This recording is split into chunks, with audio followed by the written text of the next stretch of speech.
कर्पूरगौरं करुणावतारं संसारसारं भुजगेन्द्रहारं सदा वसन्तं हृदयारविन्दे भवं भवानी सहितं नमामि।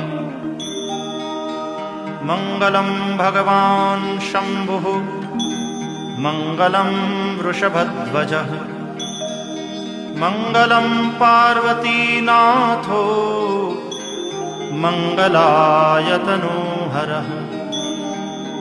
सर्वमङ्गलमाङ्गल्ये शिवे सर्वार्थसाधिके शरण्ये त्र्यम्बके गौरी नारायणि नमोस्तुते।